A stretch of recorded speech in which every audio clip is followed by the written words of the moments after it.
नमस्कार, आप देख रहे हैं न्यूज वॉच इंडिया। मैं हूं आपके साथ पंकज यादव। करते हैं बुलेटिन की शुरुआत। तो रूस के स्पेस प्रोग्राम को सबसे बड़ा झटका लगा है। रूस का मून मिशन लूना 25 क्रैश हो चुका है। रूस का स्पेस क्राफ्ट चंद्रमा पर क्रैश हुआ है, जहां पर चंद्रमा पर औधे मुंह गिरा। रूस का लूना 25 11 अगस्त को रूस से लॉन्च हुआ था। लूना 25 बड़ी खबर आपको बता रहे, जहां पर रूस का लूना 25 क्रैश हो चुका है, चंद्रमा पर औधे मुंह गिरा है रूस का लूना 25। बड़ी खबर आपको बता रहे, जहां पर बता दें कि 11 अगस्त को रूस से लॉन्च हुआ था लूना 25। तो इस वक्त की बड़ी खबर आपको बता रहे, जहां पर आपको बता दें कि रूस के स्पेस प्रोग्राम को बड़ा झटका लगा है। और साथ ही आपको यह भी जानकारी दे दें कि रूस का मून मिशन लूना 25 क्रैश हो चुका है और इसी के साथ रूस का स्पेस क्राफ्ट चंद्रमा पर क्रैश हुआ है। और साथ ही बता दें कि चंद्रमा पर औधे मुंह गिरा है रूस का लूना 25। तो 11 अगस्त को रूस से लॉन्च हुआ था लूना 25। बड़ी खबर आपको बता रहे हैं। खबरों में आगे बात करते हैं, जहां पर अंतरिक्ष में भेजे गए रूस के मिशन मून को भी बड़ा झटका लगा है। रूस का लूना 25 अंतरिक्षयान अनियंत्रित कक्षा में घूमने के बाद चंद्रमा से टकराकर क्रैश हो गया है। इससे पहले कल खबर आई थी कि रूस के मून मिशन लूना 25 में लैंडिंग से पहले तकनीकी खराबी आ गई है। 21 अगस्त को इसकी चंद्रमा पर सॉफ्ट लैंडिंग होनी थी। मानव रहित यान को चंद्रमा के दक्षिण ध्रुव पर सॉफ्ट लैंडिंग करनी थी, लेकिन लैंडिंग से पहले ही कक्षा में प्रवेश करते समय कुछ समस्याओं का सामना करने के बाद ये दुर्घटनाग्रस्त हो गया। अंतरिक्ष यान चंद्रमा के एक हिस्से का पता लगाने के मिशन के हिस्से के रूप में सोमवार को उतरने वाला था, जिसके बारे में वैज्ञानिकों का मानना था कि ये जमे हुए पानी और कीमती तत्वों का पता लगा सकता है।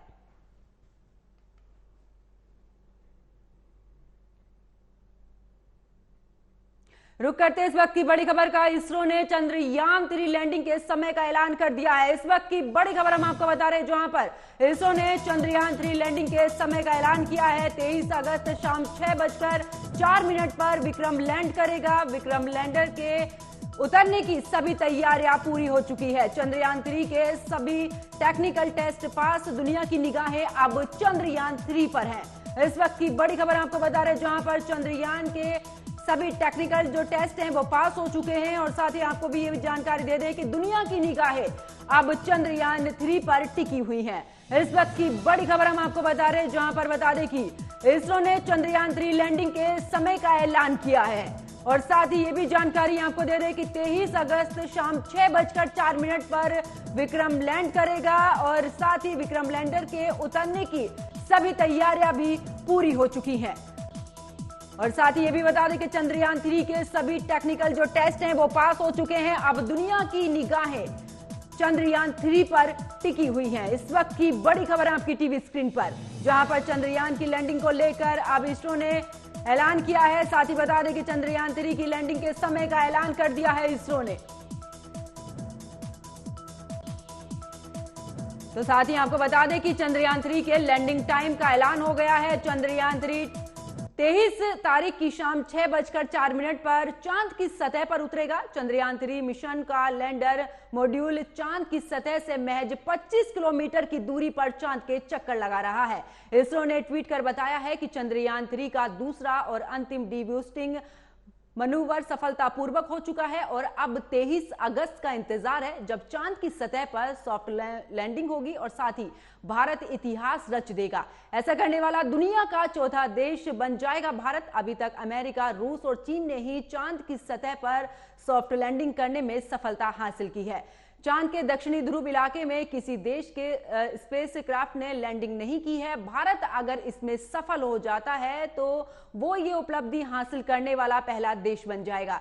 अमेरिका ने सर्वेयर 1 ने 1966 में भी चांद पर सॉफ्ट लैंडिंग की थी और चीन के चांग 3 ने भी अपने पहले ही प्रयास में चांद पर सॉफ्ट लैंडिंग की थी। वहीं सोवियत संघ ने भी लूना 9 ने भी इस दौरान सफलतापूर्वक चांद पर लैंडिंग की थी। और अब सबकी निगाहें भारत के चंद्रयान 3 पर टिकी हुई है।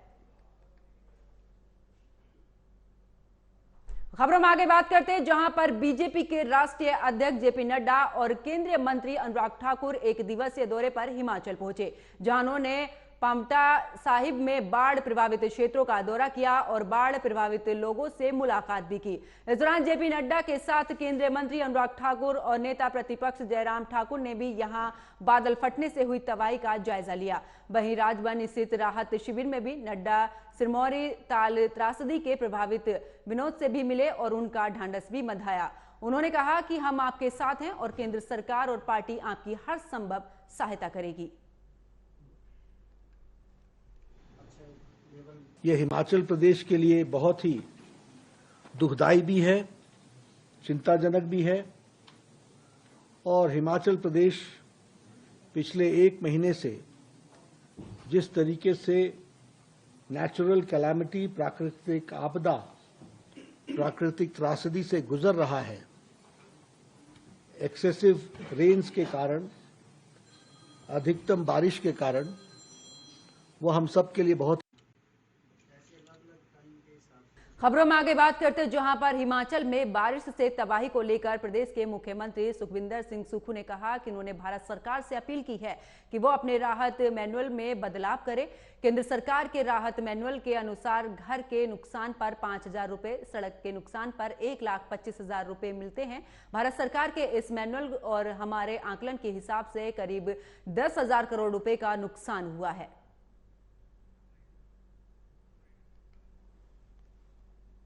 मिलते हैं और जो इंटीरियम रिलीफ के अनुसार जो रिलीफ मैनुअल है केंद्र सरकार का, उसके हिसाब से कोई मकान अगर टूट जाता तो 5,000 रुपये मिलते हैं और कोई सड़क 1 किलोमीटर तक टूट जाती तो 1,25,000 रुपये मिलते हैं। तो ये उस हिसाब के नॉर्म्स के हिसाब से जो हमने भेजा है, अभी तक हमने जो भारत सरकार का मेमोरेंडम उसमें अभी तक 10 अगस्त तक 6700 करोड़ रुपए के भारत सरकार के रिलीफ मैनुअल के हिसाब से हमने सारे चीजें भेज दी है। 10 के बाद से आपदा का अगर अंदाजा लगाया जाए तो और बड़ी आपदा है। ये तो भारत सरकार के रिलीफ मैनुअल के हिसाब से 10,000 करोड़ से ज्यादा हमारे प्रदेश में आपदा। उधर फिल्म अभिनेता रजनीकांत आज अयोध्या पहुंचे हैं और हनुमानगढ़ी में दर्शन पूजन किया है। तस्वीर आप देख रहे हैं। इससे पहले रजनीकांत ने शनिवार की रात मुख्यमंत्री योगी आदित्यनाथ से भी मुलाकात की थी और रविवार सुबह समाजवादी पार्टी के अध्यक्ष अखिलेश यादव से भी उन्होंने मुलाकात की है। रजनीकांत के आगमन पर राम जन्मभूमि के मुख्य पुजारी सत्येंद्र दास ने खुशी जाहिर की है। उन्होंने कहा है कि हम सभी बहुत ही खुश हैं कि रजनीकांत अयोध्या आए हैं। तो देखिए, आप तस्वीरों में देख सकते हैं किस तरीके से रजनीकांत हनुमानगढ़ी पहुंचे, जहां पर उन्होंने पूजा अर्चना भी की है। और साथ ही आपको बता दें कि अयोध्या में पहुंचे हैं रजनीकांत और इससे पहले रजनीकांत ने मुख्यमंत्री योगी आदित्यनाथ से मुलाकात की और उसके बाद उन्होंने समाजवादी पार्टी के अध्यक्ष अखिलेश यादव से भी मुलाकात की है। आप तस्वीरों में देख रहे हैं किस तरीके से पूजा अर्चना करते नजर आ रहे हैं रजनीकांत। खबरों में आगे बात करते हैं जहां पर केंद्रीय गृह मंत्री अमित शाह ने भोपाल के कुशाभाऊ ठाकरे सभागार में प्रदेश सरकार के गरीब कल्याण महाअभियान 2003 से लेकर 2023 के रिपोर्ट कार्ड को लॉन्च किया है। बुकलेट 32 पेज की है और इस दौरान उन्होंने दिग्विजय सिंह और कमलनाथ पर भी जमकर निशाना साधा है। अमित शाह ने कहा है कि हिम्मत है तो अपने 50 साल का रिपोर्ट कार्ड लेकर आए। कांग्रेस के लोगों से पूछना चाहता हूं कि आपने मध्य प्रदेश के साथ कितना न्याय किया है, कितना हिसाब वो दीजिए। आंकड़े लेकर 9 करोड़ जनता के सामने आइए। उन्होंने आगे कहा कि 2004 से लेकर 2014 में जब सोनिया गांधी मनमोहन सरकार थी तो इस दौरान मध्य प्रदेश की 1,58,000 करोड़ रुपए सिर्फ 10 साल में दिए। मोदी जी की सरकार ने 9 साल में 8,30,000 करोड़ रुपए मध्य प्रदेश को देने का काम किया है। बता दें कि 41 दिन में अमित शाह का एमपी का ये चौथा दौरा है। बंटाधार और कमलनाथ ने इधर उधर की बात करे बगैर इसका जवाब देना चाहिए। आपने मोदी जी और शिवराज जी ने जो गरीब कल्याण की योजनाएं चालू की थी, सब योजनाओं को या तो बंद कर दिया या इसका पोषण करना बंद कर उसको लंगड़ी कर दी। गरीब कल्याण की पूरी हमारी मूवमेंट को कांग्रेस ने लंगड़ा करने का काम किया, अपाहिज करने का काम किया। और ये कमलनाथ जी की सरकार को सोशल मीडिया वाले करप्शन नाथ की सरकार कहने लगी। इस प्रकार का काम हुआ। इस्तीफे की 15 मिनट पहले कभी कोई मुख्यमंत्री साइन नहीं करता।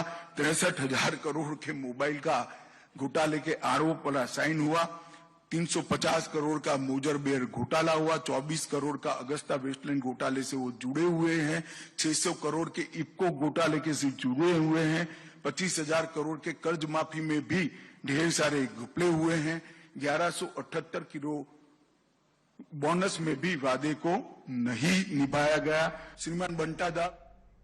उधर मध्य प्रदेश के गृह मंत्री नरोत्तम मिश्रा ने कांग्रेस पर हमला बोला है। नरोत्तम मिश्रा ने कहा है कि जब भी चुनाव आते हैं कांग्रेस अल्पसंख्यकों को दंगे का डर दिखाई देने लगता है और साथ ही उनको इस तरीके का भय भी दिखाने लगती है।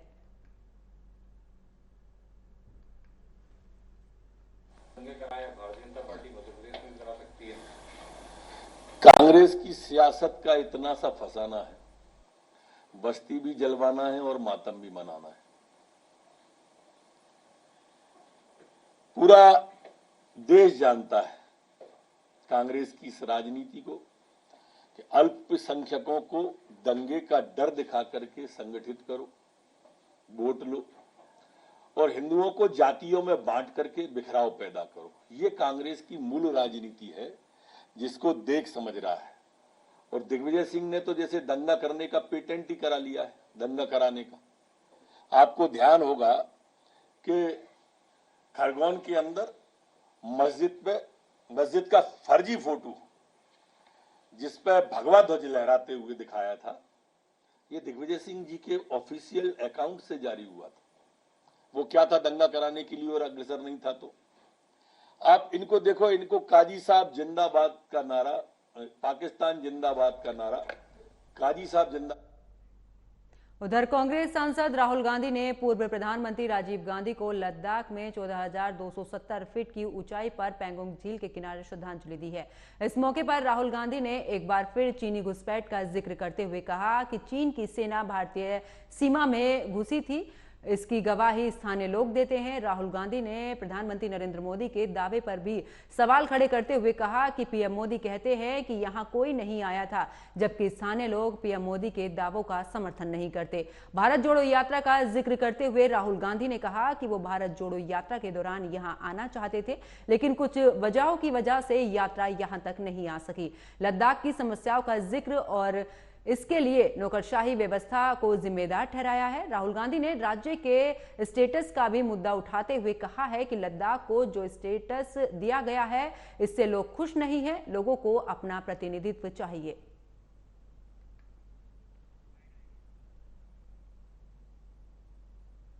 तो काफी कंप्लेंट है, जो इनको स्टेटस दिया गया है इससे ये खुश नहीं है।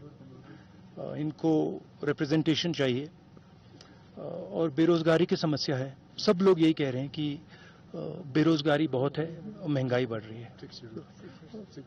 2019 में यहाँ पर ये किया गया था, तब से लेकर अब तक चुनाव नहीं हुए, क्या ऐसी मांग भी लोगों ने आपसे रखी और आप क्या समझते हैं इस बारे में? हाँ, ये तो है। लोग कह रहे हैं कि रिप्रेजेंटेशन होना चाहिए, ब्यूरोक्रेसी के थ्रू नहीं चलाना चाहिए स्टेट को, तो जनता की आवाज से स्टेट चलना चाहिए। उधर शिवसेना उद्धव गुट के नेता संजय राउत ने भी चीन मामले में राहुल गांधी का समर्थन किया है। उन्होंने राहुल गांधी का समर्थन करते हुए कहा कि चीन ने भारत की जमीन पर कब्जा कर लिया है और इसके सबूत भी सामने आए हैं। अगर रक्षा मंत्री और प्रधानमंत्री इसे स्वीकार नहीं करते हैं तो लगता है ये भारत माता के साथ में नाइंसाफी है। राहुल गांधी अगर कुछ कहते हैं तो सोच समझ कर कहते हैं।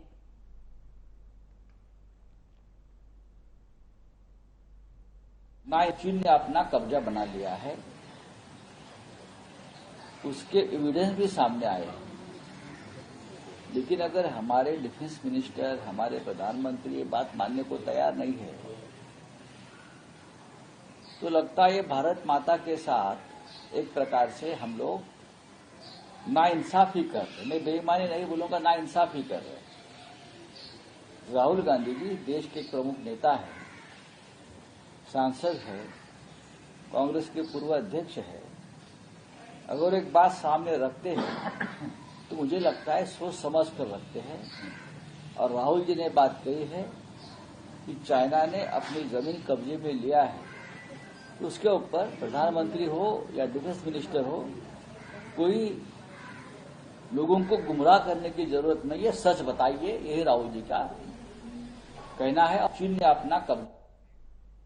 खबरों में आगे बढ़ते हैं, जहां पर कांग्रेस सांसद राहुल गांधी के लद्दाख में दिए गए बयान पर रविशंकर प्रसाद ने तीखा पलटवार किया है। रविशंकर प्रसाद ने कहा है कि उनकी फितरत है, जहां जाएंगे वहां भारत को बदनाम करेंगे।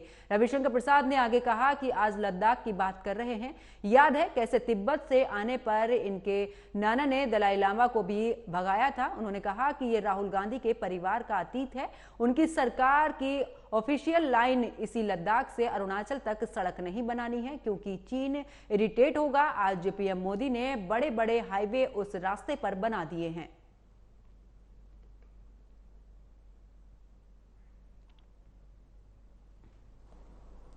की बात कर रहे हैं तो आज मुझे आपको दो चीज स्मरण दिलाना है। आपके परनाना माननीय जवाहरलाल नेहरू के समय में चीन ने 62 के युद्ध के पहले और बाद में कितनी जमीन हथियाई थी, कुछ याद है आपको? दलाई लामा को किस तरह तिब्बत से भगाया गया था, कुछ याद है आपको? तिब्बत पर किस प्रकार से क्या क्या हुआ, कुछ पता है आपको? और आपके प्रधाना जी ने आकाशवाणी पे कहा था, मेरा हृदय आसाम के लिए रोता है। और कुछ ऐसे इलाके कब्जे में गए हैं जहां पर एक घास का टुकड़ा भी नहीं उगता है। राहुल गांधी जी, ये आपके परिवार का अतीत है, कृपया समझ लीजिए आप। और राहुल गांधी जी, आपको दूसरी बात मैं बताना चाहता हूं और इसको आप समझ लीजिए। आपकी सरकार की ऑफिशियल लाइन थी कि भारत चीन की सीमा पर लद्दाख से अरुणाचल तक सड़कें नहीं बनानी है, पुल पुलिया नहीं बनाने हैं, क्योंकि उससे चीन इरिटेट होगा।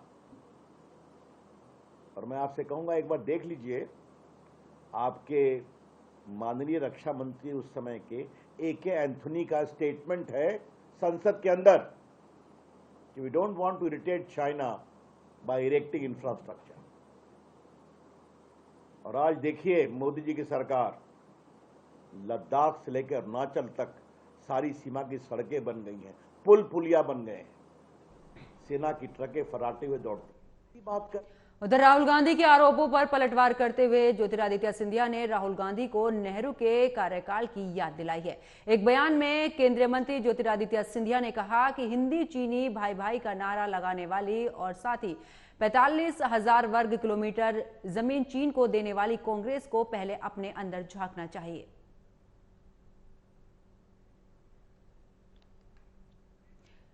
खबरों में आगे बात करते हैं, जहां पर नोएडा सेक्टर 63 में अवैध तरीके से चल रहे फर्जी कॉल सेंटर का भांडाफोड़ हुआ है। ये लोग आम जनता को लोन दिलाने के नाम पर ठगी करते थे। अब तक सैकड़ों लोगों को ठगी का शिकार बनाया जा चुका है। पुलिस ने सभी 6 आरोपियों के बैंक खातों को सीज कर दिया है। पुलिस इन सभी अभियुक्तों के पास से 3 कार, 12 कंप्यूटर और 14 कीपैड मोबाइल और इसी के साथ में 6 एंड्रॉइड मोबाइल के साथ में 14 फर्जी लोन दिलाने के पेपर और 36 डाटा शीट भी सहित कई दस्तावेज भी इस दौरान बरामद किए हैं। उसका क्या पूरा मामला है? ये पूरा मामला ये है कि एक कॉल सेंटर चला करके फर्जी, उसके माध्यम से जो जनसामान्य है इसको लोन दिलाने के नाम पर फोन करना, उनको अपने वापस बताना और जब वो वापस हो जाए, रजामंद हो जाए, तो उनसे लोन के कागजात बनवाने के नाम पर अप्रूवल लेटर है और 25,000 रुपये से 30,000 रुपये की वसूली उनसे की जाती है। फर्जी था, कहीं कोई लोन दिलाने का मसला नहीं था। सूचना मिल रही थी इस गैंग के बारे में, तो कुल 6 लोगों को गिरफ्तार किया गया। इसमें जो गैंग का सरगना है विपिन कुमार, उसके बारे में अब तक जो जानकारी प्राप्त हुई बिहार राज्य से वो एक बार इसी प्रकार के अपराध में जेल जा चुका है। यद्यपि इस संबंध में और गहनता से छानबीन की जा रही है और इस संबंध में और भी डाटा एनालिसिस किया जा रहा है। ये 6 मेंबर हैं।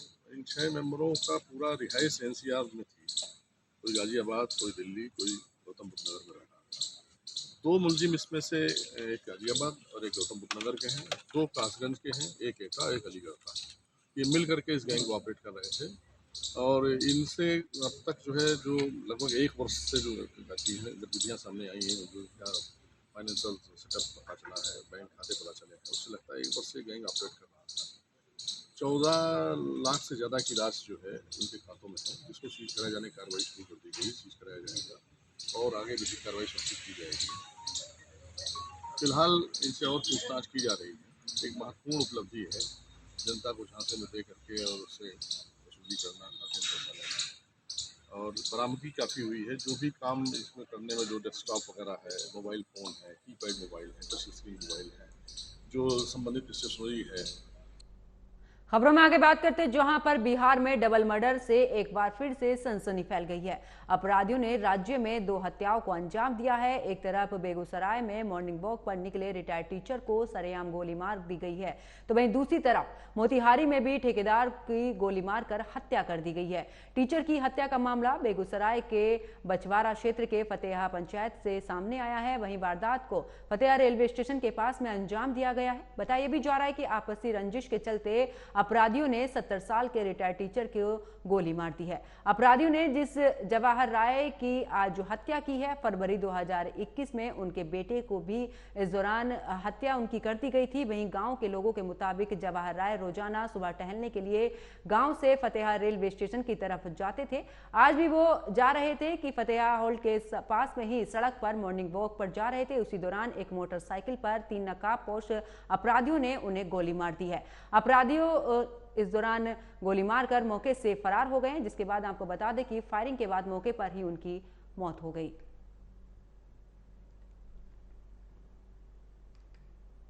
बिहार सरकार की खुली पोल, फिर गोलियों से एक की मौत। मोतिहारी में बाइक सवार अपराधियों ने रविवार सुबह एक ठेकेदार को गोली मार दी है। गंभीर हालत में ठेकेदार को निजी क्लिनिक में भर्ती कराया गया, जहां उनकी मौत हो गई है। सूत्रों के अनुसार ठेकेदार को बाइक सवार अपराधियों ने 2 गोली मारी है। सूचना मिलते ही पुलिस ने घटनास्थल पर पहुंचकर 2 खोखा बरामद किया है। चकिया थाना क्षेत्र के पावर हाउस के पास ये थाने से महज 100 मीटर की दूरी पर ही गोली मारने की घटना बताई जा रही है।